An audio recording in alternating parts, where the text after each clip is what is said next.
Each Sunday night, I'd watch the practice with none of my friends. I'd turn the dial to ABC to see the creep of the week that Bobby Donald defends. But I'm out of practice. With your hosts, Keith Varney and... Out of practice. Mike Indeglia. Way back in high school, most every night, my mom watched QVC, so I missed. You know, my mom never actually watched QVC. There was no TiVo. What could I do? Wait, I definitely 15 years, can't hear get ya. fat, then stream it on Hulu. Out of practice. Welcome to the Out of Practice podcast. It has the loudest bumpers ever, at least for me. Out of practice. I can say anything right now, but you wouldn't hear me anyway, so what's the That's point? true. Like, I turned it down. Now I can hear you, so be careful. Practice. And welcome to the Out of Practice podcast, a weekly podcast in which me and Mike Indeglio discuss David E. Kelley's award-winning series, The Practice, which we already, I guess we should address the expiration in the room. So we've been using and pimping and trying. That's the important part. We have Pimping. genuinely been pimping, A, so they wouldn't sue us, but two, to avert this very possible disaster. The Practice expires on Hulu in 11 days from airing today. So I don't know why. I don't know what's going on. I don't know if it's going to migrate to another service. Nothing has been announced that I'm aware of. Boy, we have some tough decisions to make, Mike. Well, yeah, and let's discuss them with our audience because you guys are important to this consideration. You know that part of the episode that you probably don't listen to at the end where I ask for money and then we like self-deprecantly say that we don't actually need your money and that we don't deserve it and all those things? Well, here's the thing. We have been using it to pay for our Hulu subscription, theoretically at least. And Yeah, wait. Let's break that down. Whose Okay. Hulu are we using for the practice? I mean, I think it's yours. It's your fake email address at least. It's definitely mine. And Okay. and who controls the purse strings of the Out of Practice podcast fortune? That is me. No. I think we did make a tacit agreement at one point to release the funds, the Kraken, if you will, the financial Kraken, if you will, Yes. upon completion of the episode, the series. Because, it's a lot of money. We're gonna have to get lawyers involved. We're gonna have to really draw up some papers. I mean, what's 50% of zero? It's amazing. No, so jokes aside, we have to decide whether you'll recall there was a period of time, I can't remember why, we went to a clandestinely acquired. I think illicit episodes. also works. Yeah, okay. Yeah. We bootlegged them basically. I can't remember why we did that. We were really trying something. It was for it wasn't because it was a crossover that couldn't be found. Like Boston Public could only be found that way because it wasn't broadcasting anywhere. It was for some audio issue or I don't know. Technical, we couldn't get Hulu to display to watch together, whatever it was. We hadn't cracked the code yet. And we found out that those, believe it or not, bootlegged off a VHS tape recording made 20 years ago, the audio was kind of shitty. Yeah, it's not good. So we went to the Hulu. Now, the only way I can figure it out, Keith, is $2 per episode on Amazon.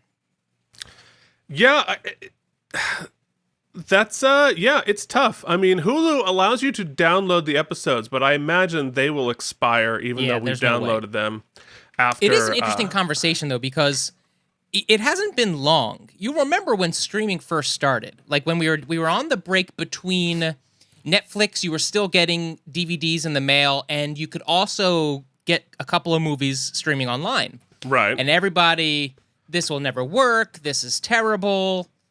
Just cut to now paying $2 for an episode of TV you want to watch is an outrage. Outrage. Yeah. Yeah, it's and there's also the consideration, because it's not just us. It's all of you who, I mean, I'm assuming that most of you are watching along as we're discussing this. To be fair, I don't know that's a fair assumption. The only evidence I have is Jen, who prefers not to watch the episode. She says that she enjoys it as an audio drama with our stupid commentary. Now, granted, she married me, so she has a fucked up perspective. She clearly has bad taste. Yeah. Well, and also, normally I'd say don't say that because Hulu will sue us. But no, I mean, what are they going to do? Fuck you, Hulu. Well, what it goes to show, Keith, is that clearly the numbers are not there for Hulu to keep this show around. Like, nobody's watching it, which means we have not brought any boys to the yard, if you will. As I have said many times, if you notice no change in your subscribers, you've gotten the oopsie bump. So yeah. Well, hold on. Let's think about this. Let's really think about. This was a NBC drama at this point. What channel are we on? ABC. Okay, I was going to say because CBS has Paramount Plus, NBC has Peacock. It is currently owned by Fox, which is owned by Disney. So it's, I guess, a Disney Plus potential? Potentially? I mean, ideally, this switches to another provider, which, yes. I mean, I don't see any reason why it wouldn't. At which point, I mean, honestly, if it goes to Netflix, Netflix has a much bigger market share than Hulu does anyway. Yeah. So, you know, we could get 3 listeners. Well, I guess we'll find out in 11 days. We certainly will. Yeah, that's going to be gonna have some tough choices to make, and it's too bad because we're so close to the end. I know we almost made it, but it's, you know what? Regardless, folks, you will see no interruption in your. Well, you know what? We're gonna get episodes. We're gonna get them. We're gonna figure something. We're gonna figure something out for for Phoenix and Jorge for a long. Maybe we'll just call you and just do the episode live. You know what? There's only 40 episodes. We're just gonna invite you to the Zoom and just have at it. We're just gonna have a long weekend, and we'll actually finish at this point between Phoenix and Jorge. You guys just want to do it. Like, we'll give you the credentials. Just do the podcast. Let me know when it's up, and I'll. Oh boy! All right. Well, unfortunately, there's probably people out there listening to the feature who are like, "Yes, this we would prefer. Just let them do it. Anybody but you two assholes." Anybody? Well, I mean, look, what we were saying, talking about market share with Hulu's market share of streaming and such, and we have 100% of the market share of the Practice podcast. Unfortunately, it's 100% of a very small pie of people interested in niche, baby, niche. Well, we went for niche. We got quiche. It's a very small egg pie. And that level of humor is the reason, one of the contributing factors to our market share. We went for niche. That's our new T-shirt, Keith, which I haven't seen a new T-shirt every season. We went for niche. We got quiche. That doesn't even make any sense. It doesn't make any sense. It makes no sense. I like quiche.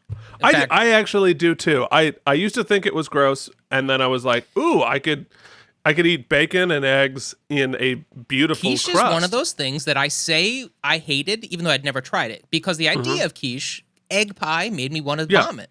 But then once you have it, you're like, oh, this makes sense. Yeah. Well, because I would eat anything in a pie crust. Like, literally. Like, just put anything in a pie crust, I will happily eat it. You could put Skittles in a pie crust, and I'd be like, hell yeah. So grape jelly. And unexplained grape jelly. You know what? Let's go ahead and transition to the podcast that we do. Yeah. Well, so I have a very quick our loudest segment, which you are not allowed to monologue for 45 minutes. I have I wasn't planning, but I have been watching some things. Oh, Christ. Never mind. All right, fine. Let's do it.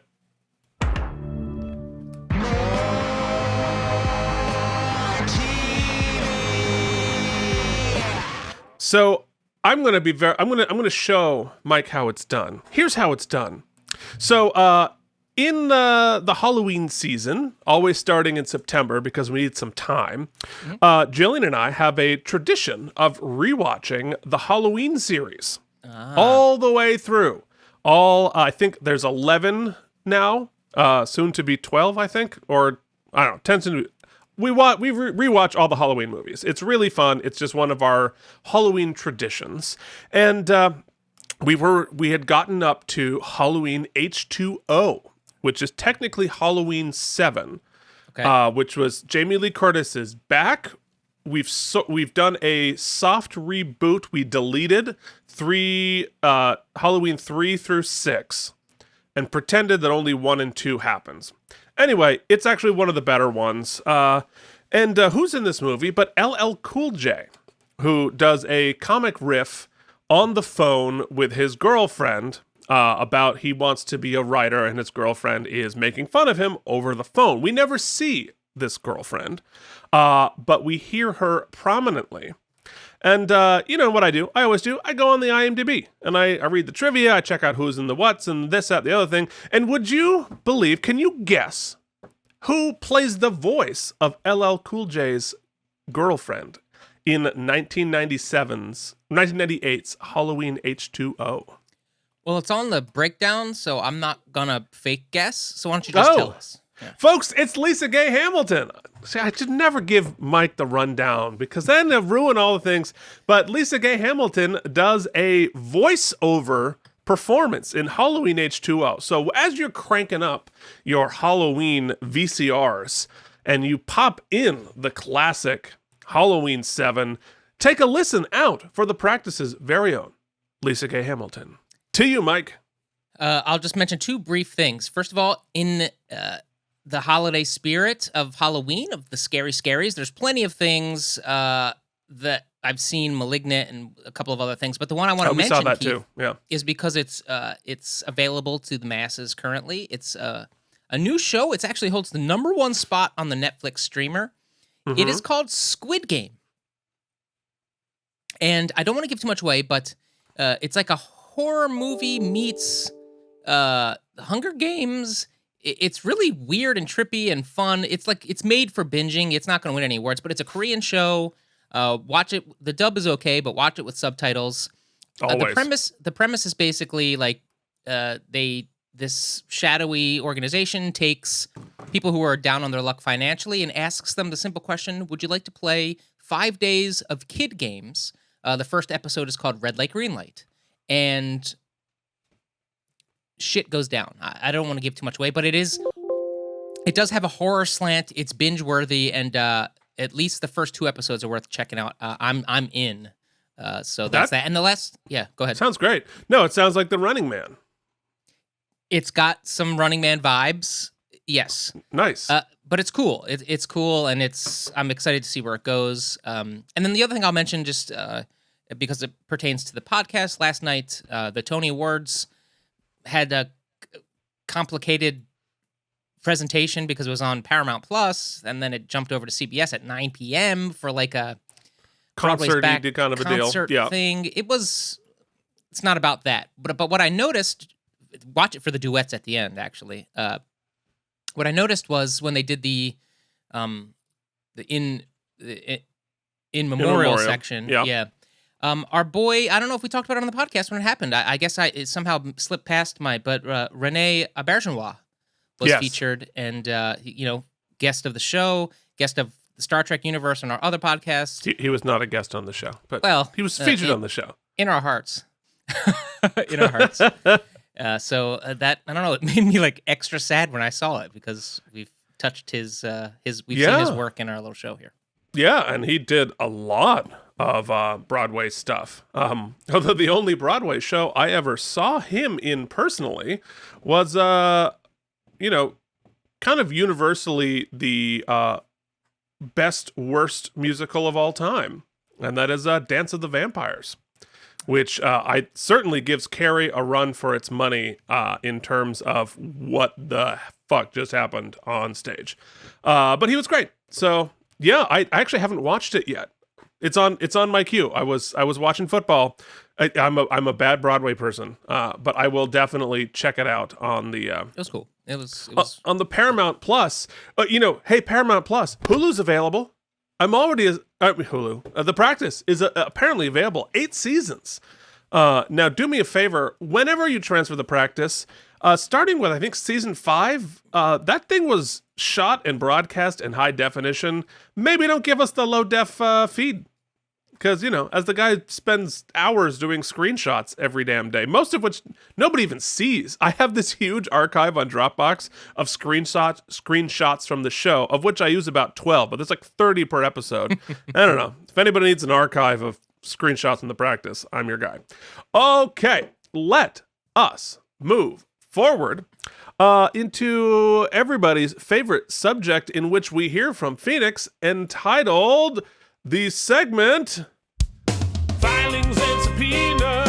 Filings and Subpoenas. Filings and Subpoenas. Filings and Subpoenas. Folks. Oh, see, Twigs, I can't talk. I'm podcasting. Oh, Keith, you went. Oh boy. I'm back in the circle. Why am I in the circle? I'm getting a phone call. We're in the circle. There's a reason why you're in the circle. I'm going to take you out of it now. It won't silence. I don't know what's happening. That's funny. That's funny. What is ringing? Oh, for Christ's sake. This is a great episode. I can see why Hulu is canceling The Practice. Is it possible that we kill... Like, Hulu itself was like, oh, God, maybe if we delete the show from our archive, they'll stop doing this podcast. I'd say it's unlikely, but I don't think it's impossible. No, I don't think it's that would, in order to be a bug on the windshield, you have to be big enough to see. Otherwise, you're not. All right. So this is a cool one from Phoenix. He wanted to talk about Jorge's contribution to last week's episode, in which he did a tremendous amount of awesome research, and we read it, and Phoenix weighs in. He says, I have to say, I'm really impressed with Jorge's research.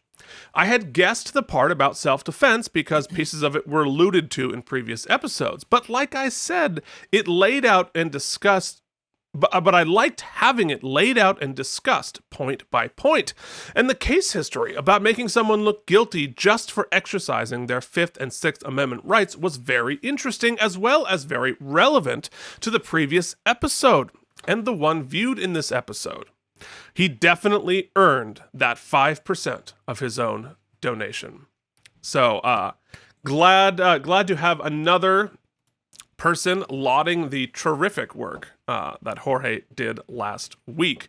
And he was messaging me wondering, hey, what's going to happen with the podcast now that Hulu's dead? So, I want to mention, I'm not going to drop names here, but what I found kind of, and I mean this sincerely, I found heartfelt was we've been getting some emails from listeners who used to pride themselves on keeping current with the podcast, which is a Herculean event. It's just so much talking just for too hours. Much. Way too much. So people writing in saying, hey, I'm catching back up. I'm getting back into it. I'm still here. And then apologizing for falling back. I want to say, folks, listen at your own pace.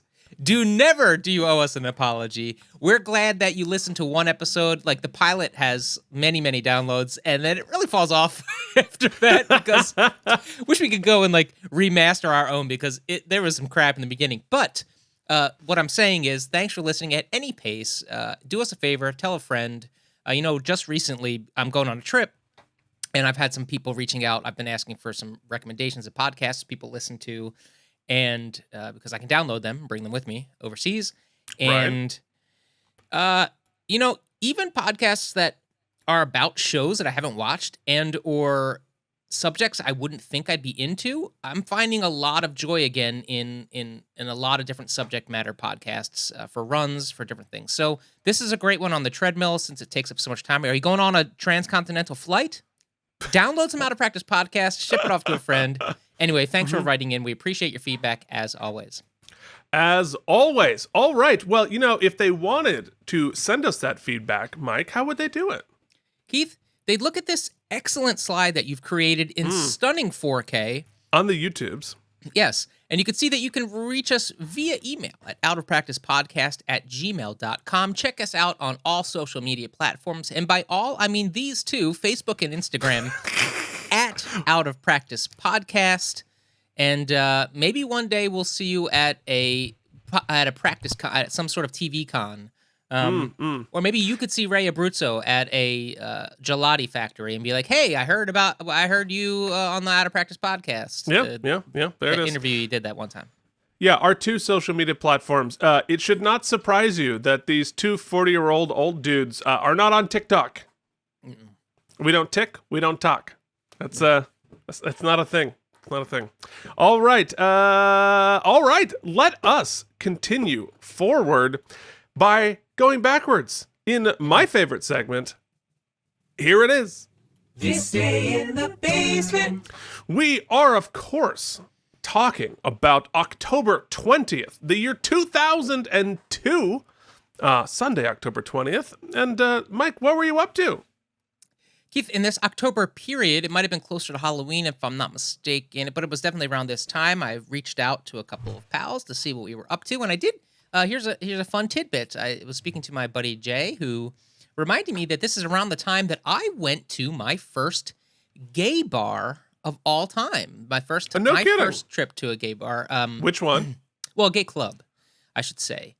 Gay bars had been to previously, but my friend Jason took me to a place. I don't know if it exists anymore in New York City, but it was called Splash. And up on 42nd, 40 something. Right in Midtown, right? I don't think it's there anymore.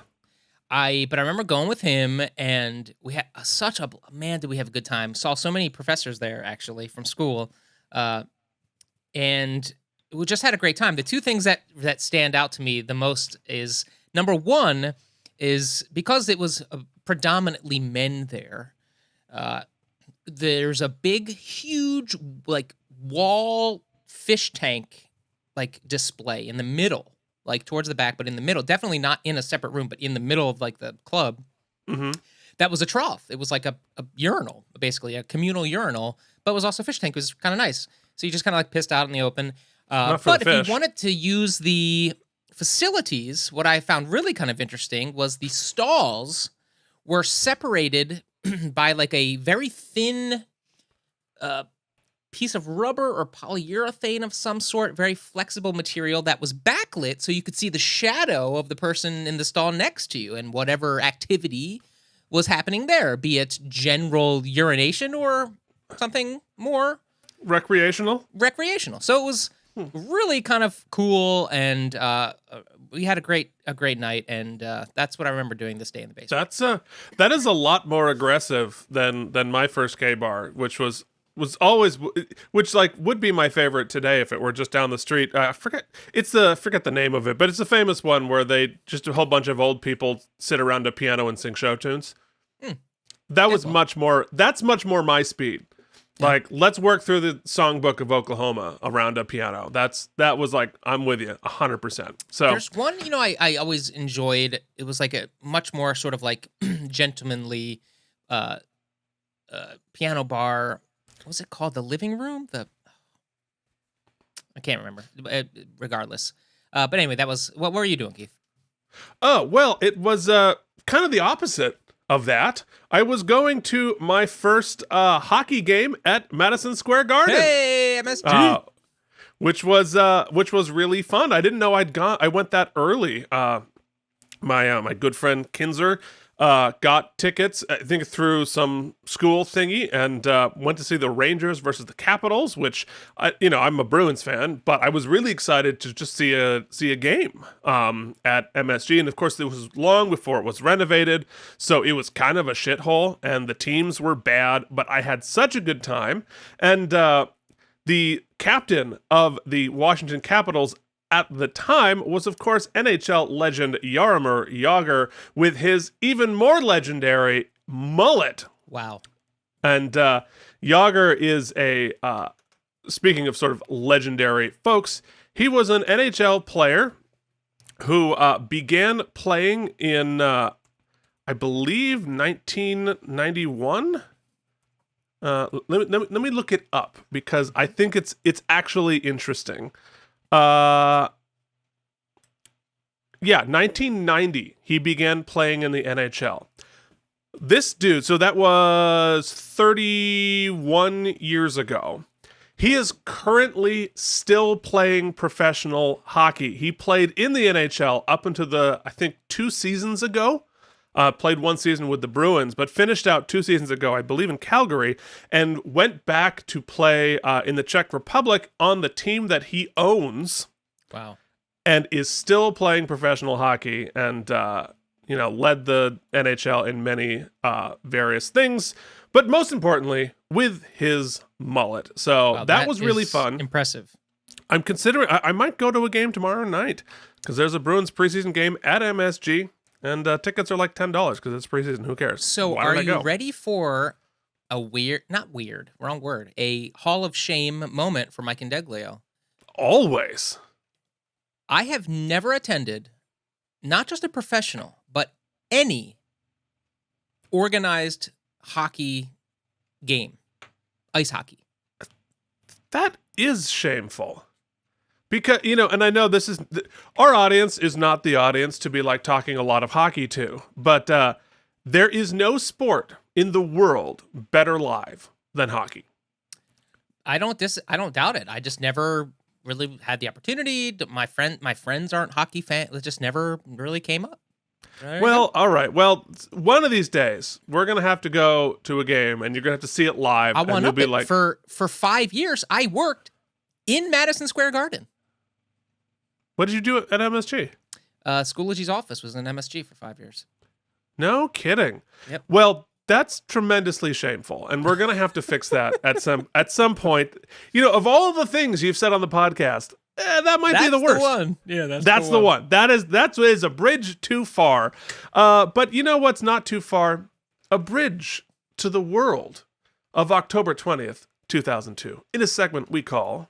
It's time for the Out of Practice Podcast's This Day in the World. The greatest hits, the biggest movies, headlines from audio Vermont, conflict. essential sports updates, and for some inexplicable reason, the weather from 20 years ago. Now back to Keith and Mike. Try that again.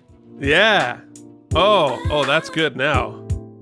Okay, of course, October 20th, the year 2002. We were listening once again to Dilemma with Nellie and Kelly Rowland. The local Burlington Free Press talked about candidates tangling in latest debate. Now, this in Vermont, 2002. You're like, it was a midterm elections, but it was a gubernatorial election in Vermont, and this was the first one that Howard Dean did not run. And this was the post the Dean scream, which looks pretty ridiculous back then. Woo! And so Jim Douglas, a Republican, won in Vermont. Vermont, one of those liberal states in the entire country, frequently has a Republican governor. In fact, we have one now, although a Vermont Republican is not the same thing as a Republican nationwide. So our Republican governor now has actually been really, really good on COVID and a bunch of things. So, so be it. And when you get credit when credit is due, buddy. No, if you do a good job, like I absolutely. I'm not following it as closely because I don't live in Vermont anymore. But my parents, could not be more liberal. Are like, this guy's doing a good job, and we appreciate it. I'll quickly say to that point, and this is not a political podcast. We've actually had comments we had guests before being like, "Hey, you guys are very liberal. Do you still want me to listen to your podcast?" Yeah, we do. It's not really about we that. had one person, and I don't think he's listening anymore. Well, my point is that I don't care what your politics are. We're watching the practice. But I will say that I always find it interesting that our two parties are so diametrically opposed most of the time, and blah, blah, blah, blah, blah, blah. But when you have a Republican governor or representative in a blue state or vice versa, you'll find that these big tentpole issues aren't as line in the sand as you think, right? They kind of just, I'm in a red state, so I guess I'm pro-life. I'm in a blue state, so I guess I'm going to be good on the pro-vaccine.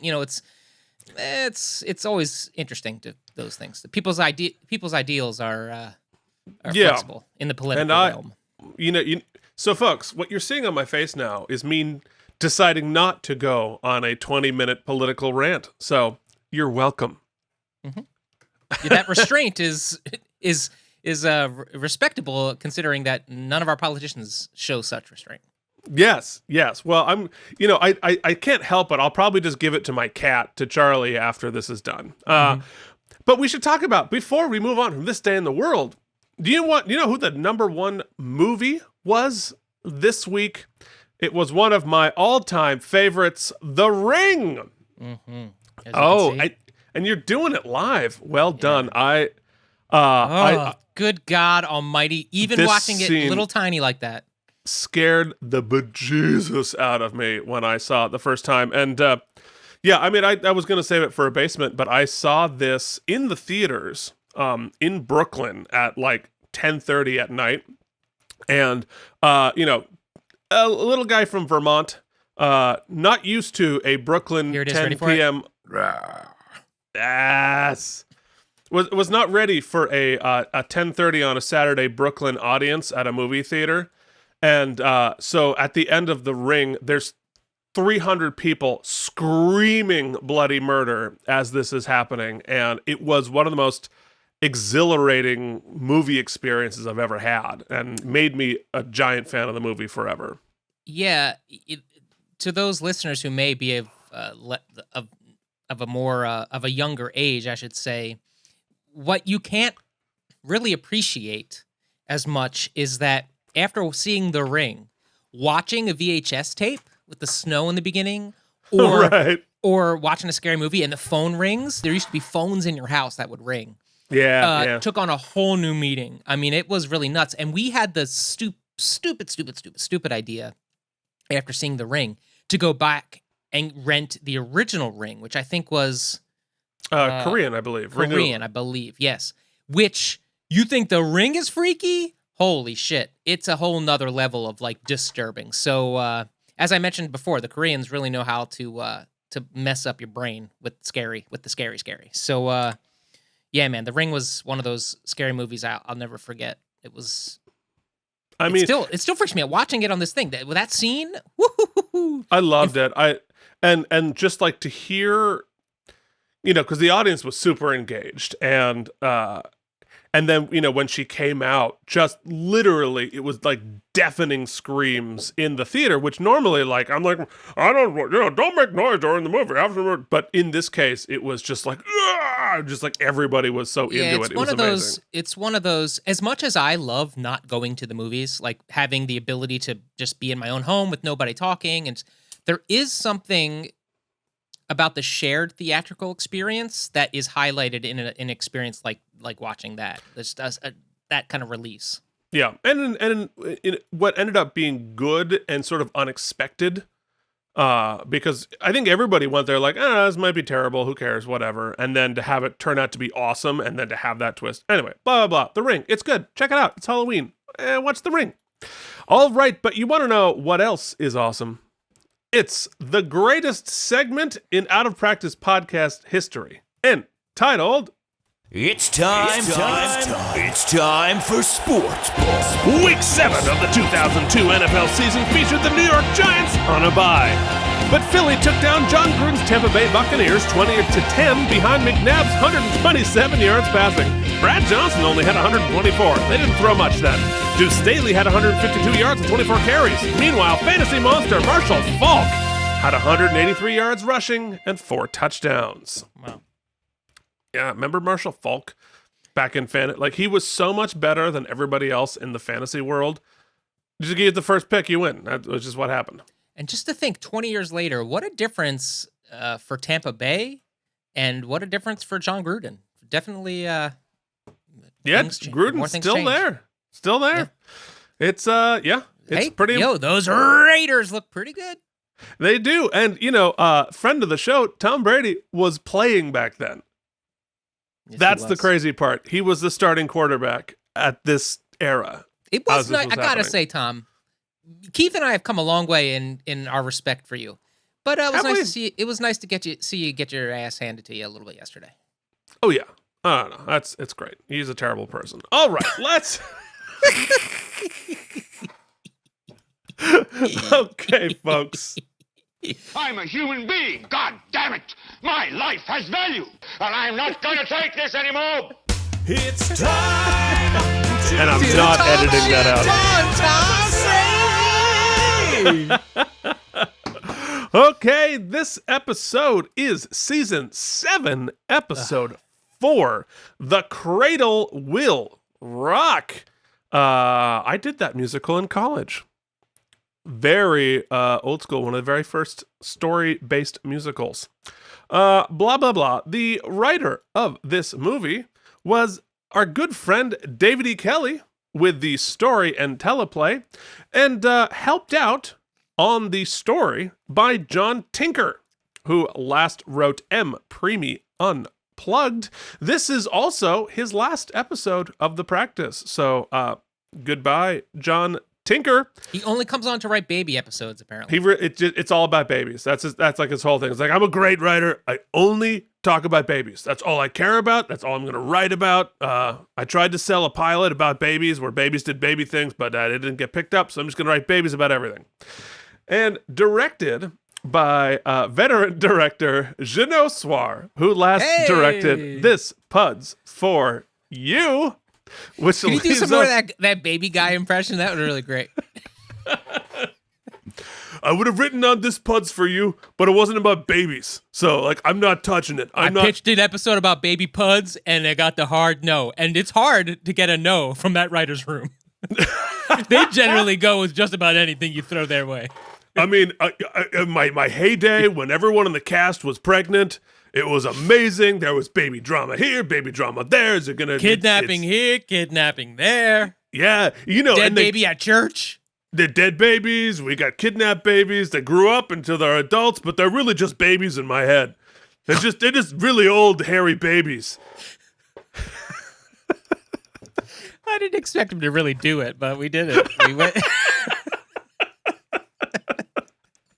Now we wonder why Hulu just quit. Hulu just closed their whole service. Just closed operation. Just shut it down. Somebody with a big lever just pulling it.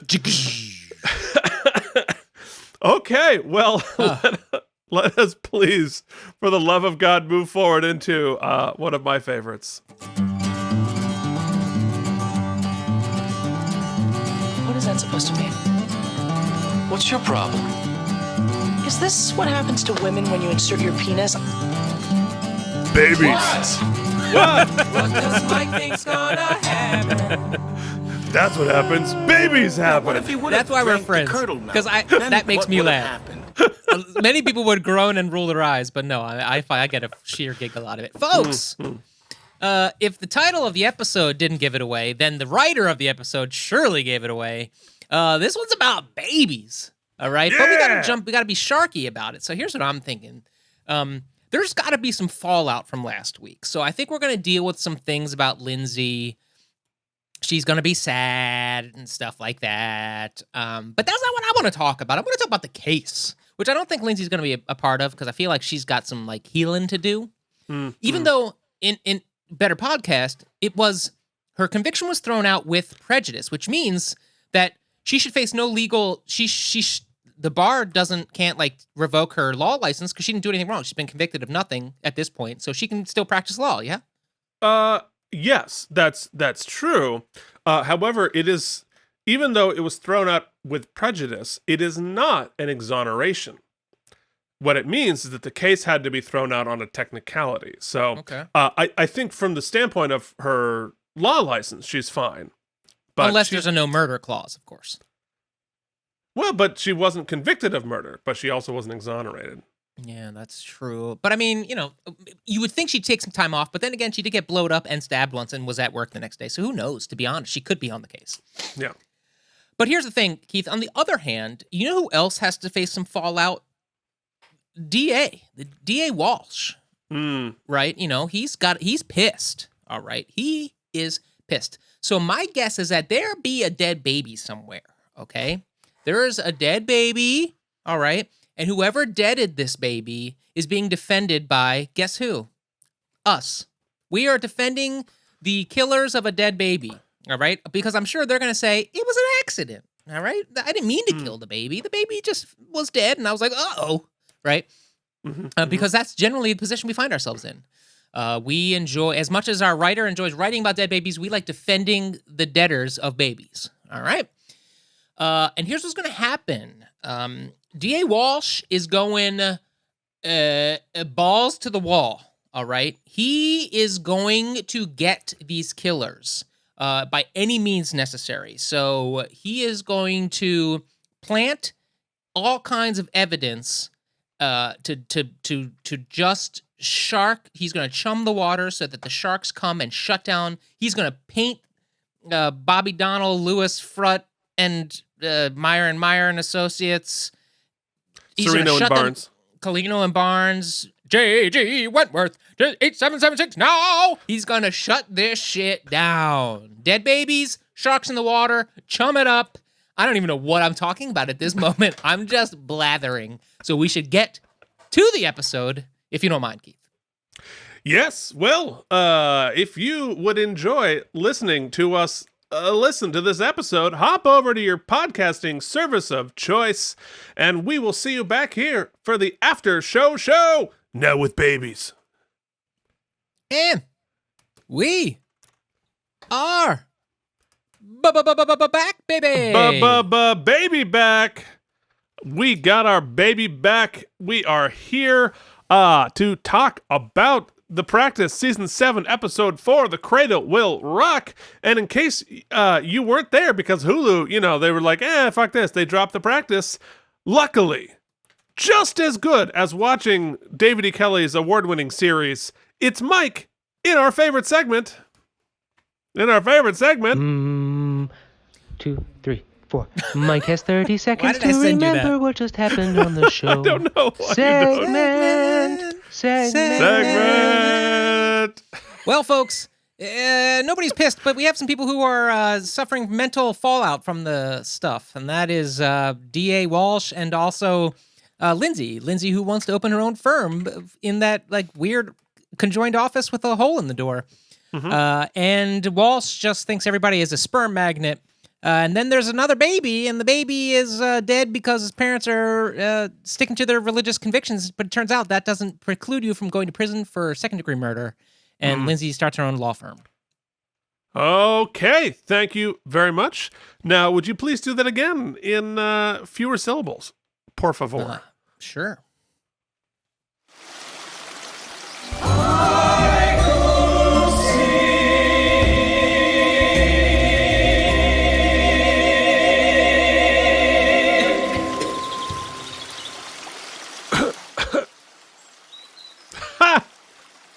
A baby is dead.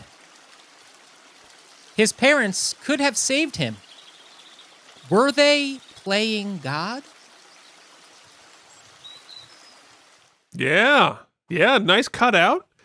Mike is upping his game, adding circular cutouts. You didn't think we would ever get to the point where we could do circular cutouts, but guess what, folks? We're here. Say, surprisingly, more complicated in OBS than it should be. Yeah, you have to do a whole map. What do they call it? A mat, like a sharpening mat, and then you have to do a whole thing, and you have to create a whole PNG for it. It's pretty dumb, but that's you what just it is. Didn't do it in Photoshop.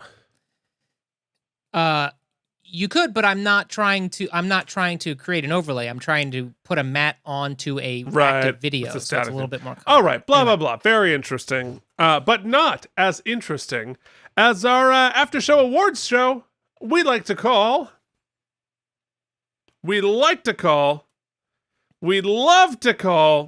Why didn't the video play? Love the bumper. Everybody's favorite. There it is. The Out of Practice podcast, in unofficial, unsolicited, unfactual association with David E. Kelley Productions, proudly present OOPSY. The OOPSYs! Celebrating excellence in acting good, lawyering good, guesting good, and being Tom Brady.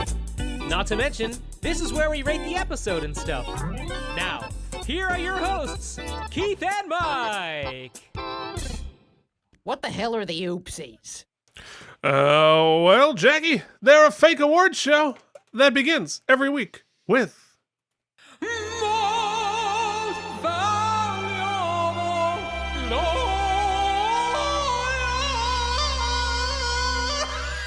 Really, it's really good. You need to think down as you're going up. Just think down. Yeah, really lock in with your toes. Yeah. You know, Keith, this one, it's been challenging the past couple weeks. We've had some challenging awards. This week, it's a little bit easier. I think not only was the law on her side, but you and I, our political and religious beliefs were on her side. We think Helen was in the right. We think she had the most slam dunk case, and she saw it to fruition, convicting two parents who, by all intents and purposes, were loving parents. However, that love knew some bounds, and there was complications, and Helen had to do what Helen had to do, and she's also our MVL. Yeah, well, I can't disagree. I thought she did a really good job articulating her point, particularly when he was on the stand. Like, even better than her clothes was her on the stand. So congratulations, Helen Gamble, with your MVL. Coming up next, everybody dance, because season 7 is double time. Here we go. Oh no. Already famous because you've Ladies been and on gentlemen, TV. MVL is on pause because Keith is on pause. I've been doing it the whole time, I promise. Okay. Best guest actor. You are the best guest actor on the episode. I'm interested to see how that's going to time out. It's going to be terrible, but this is shooting in 60 frames a second, so I don't think Skype is giving you 60 frames. So you're getting 1080 60, huh? 1080 60. Well, this thing does 4K. Really? You have to send me a link to what you're using. I am only recording at 30 frames for OOPSY, so. Yeah, well, we may do a little review of this thing. We'll do a little unboxing and review because that will get us more views than anything else we're doing. So not untrue. We're lonely. We'll talk to anybody. Practice fans, Star Trek fans, people looking in the market for a camera, whatever. Just be our friend. Keith, I've said it before. I'll say it again. I said it during the episode. For those of you masochists who listen to the whole thing, you've heard me say it already. Schmitchevitz cannot be stopped. No. A shout out to the guy who played Pat, because apparently he's been a long-time member of the show. We've just never seen his face before, and he's had enough of the noise coming from next door. So we never really understood why he threw a rock through the window. In fact, my only true nit, and we'll talk about later, is what the hell that was all about. Unclear. We'll have fun talking about it later.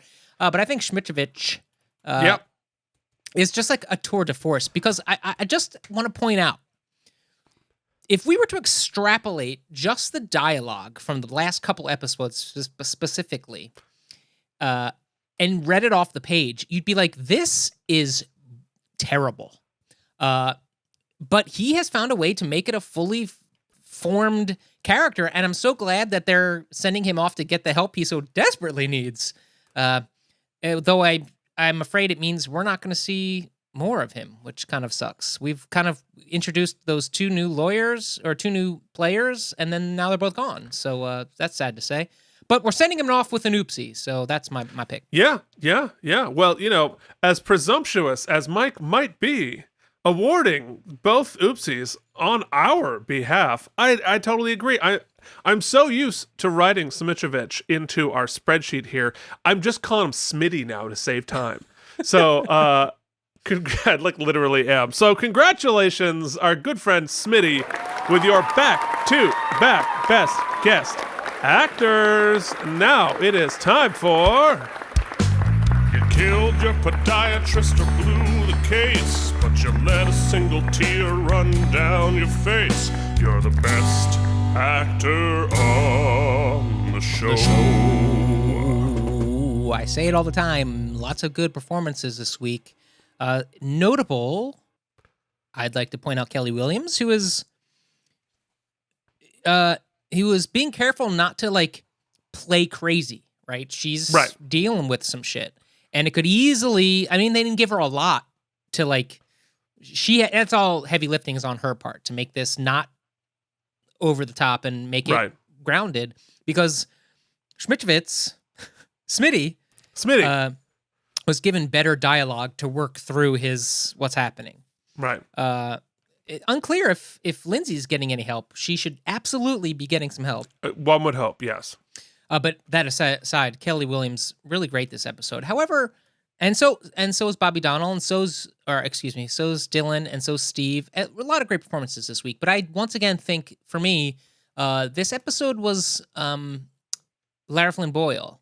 She got the heavy lifting, she got the great writing, but she carried it off. Let's not forget, we've been up and down on the Helen character for quite a while. Yeah. But when she's right, she's right. And in this case, we were on her side. I don't think that skewed my thinking. I think she just that courtroom scene, her clothes and her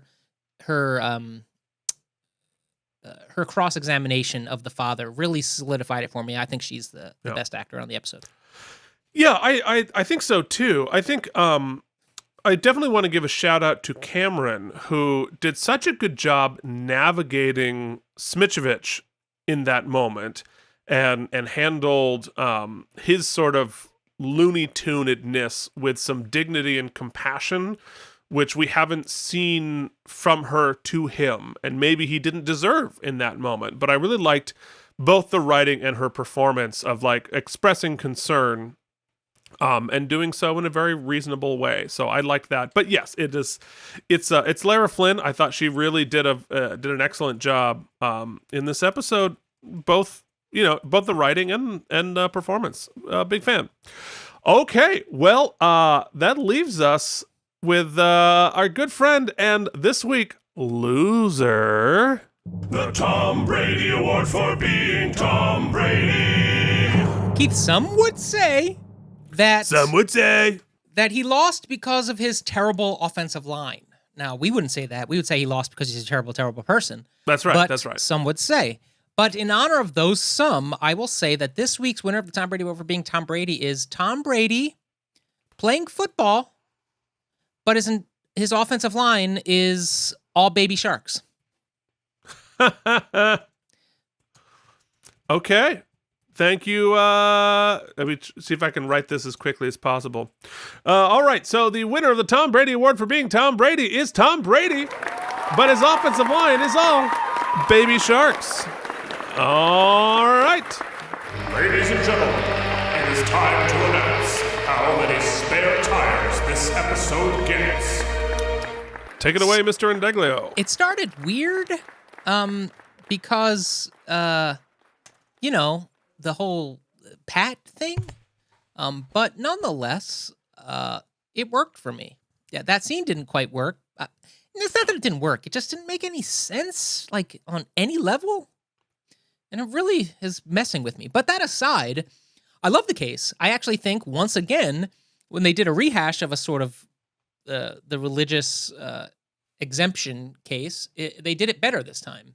I thought they were able to present it without really making a strong anti-religious case, which I think is where people get mucked up when you're dealing with religion.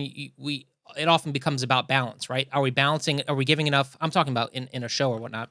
Are we balancing enough of the respect for the religion versus, and what I think Helen did and what the writing did in this episode is it made it about the merits, right? Rather than it's not that we're saying they're bad people or that their religion has killed this baby. It's that what you pointed out so eloquently during the episode is that it's about your responsibility as a parent. And the responsibility you're supposed to be as a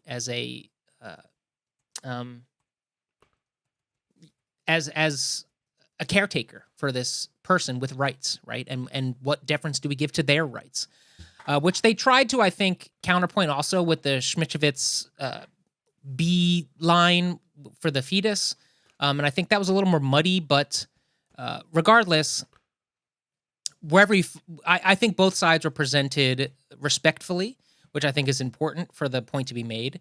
And I think it played out the way it should have played out. And we didn't have any big twist endings, and we didn't have any gotcha moments. It was just like what you and I always ask for here and there, is just give me the case on its merits, let the actors be actors, do their work, and let the point be made through the catalyst of the episode, which is what I thought happened here, and it happened well.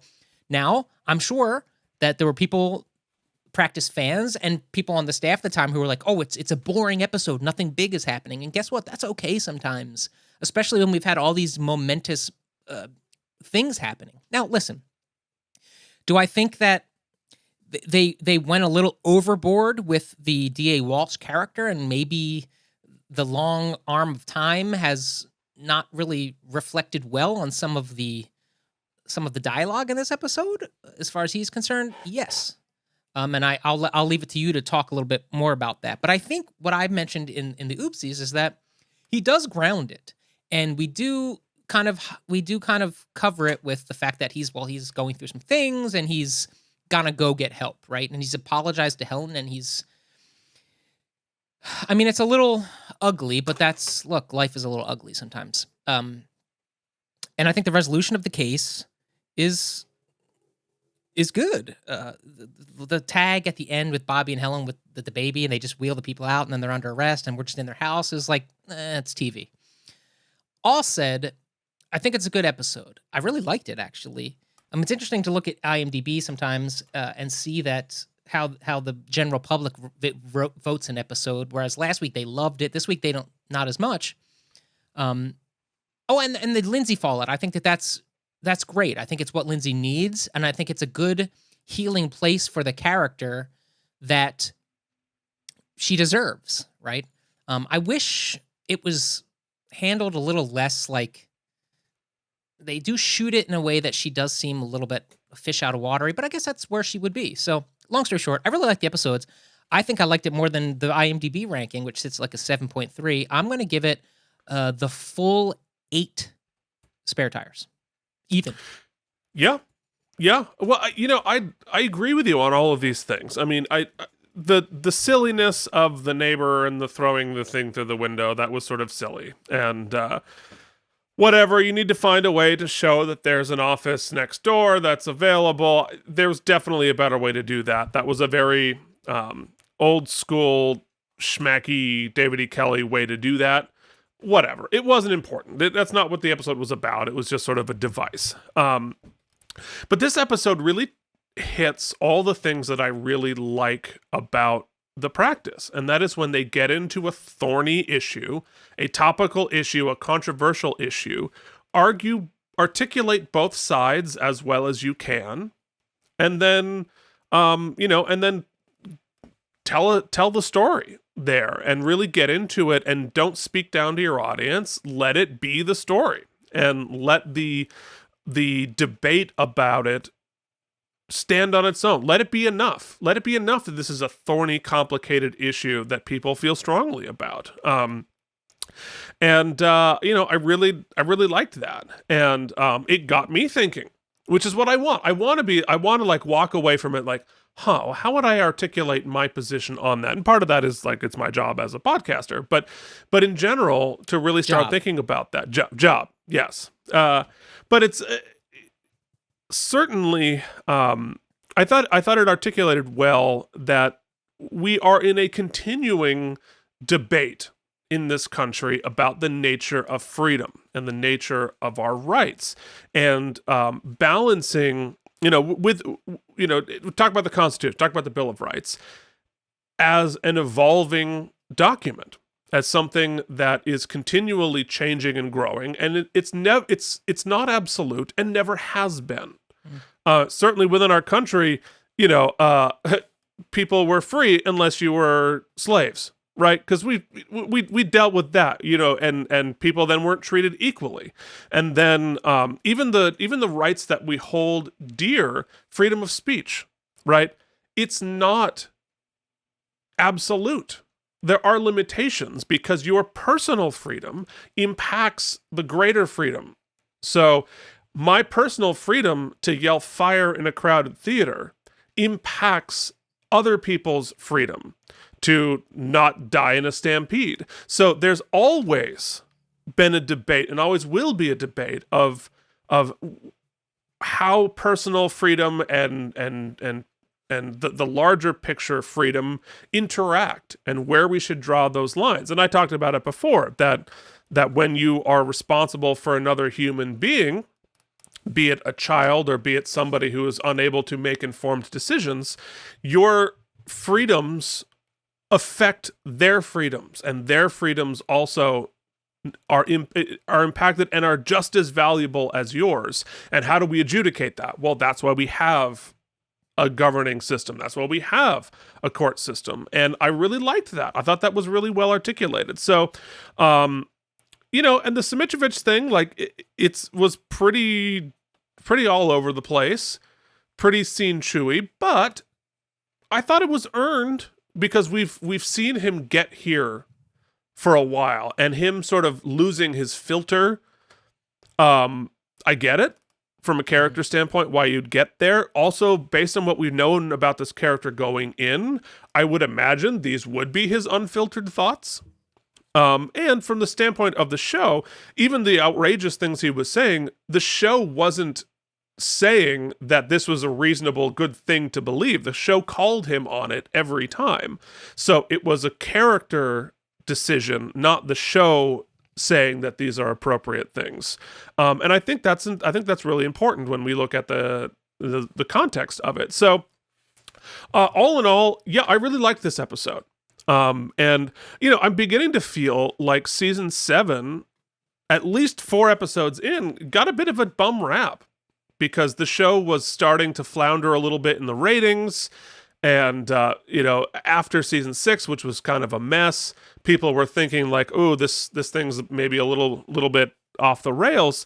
Well, season 7 so far feels pretty steadily back on the rails. So I'm glad about that. And I'm going to give this 8.37 spare tires. All right. So 8.73? 8.37. Okay. 8.37. So very, very good. All right. We have only one more thing to do before we roll the credits. Mike, talk to me about our Easter egg. You know what? I don't know. I love it when I have no clue. I'll take a shot in the dark. Is that like the founder of Christian Science or something? It sure as hell is. It is Mary Baker Eddy, who founded the Church of Christ Scientist in 1879. Oh, so, right. Well done, context cluing Mike. Now, to give you some context clues about how to argue with us and tell us your feelings about the practice, you can find us on email at outofpracticepodcast@gmail.com. You can find us on the 2 social media platforms we're old enough to use, or not too old to use, at Out of Practice Podcast on Facebook and Instagram. While you're on the internet, at this point, just to spite us, leave us a rating and review on Apple Podcasts or any other service of your choice. I'll be forced to update this picture here. No one's done it in about 15 years. But who does do stuff more frequently than that? Our wonderful founding sponsors, Jorge Novoa, Claude Lover 69, Leanne Wrights, Jennifer Masanova, and Kari Kuhn. Did you know that you can get your name on that non-photoshopped list? All you have to do is click one of our 2 links in our show notes every week to leave us a one-time donation, help us buy the next episode, or a monthly contribution, or you can just tell a friend to listen to the Out of Practice podcast. We've been going strong, haven't missed a week for 7 seasons. Ladies and gentlemen, you know what you could do? Recycle your own episode, find your favorite little quip of mine at the end, and fire off some baby laser sounds. Baby laser sounds. Babies.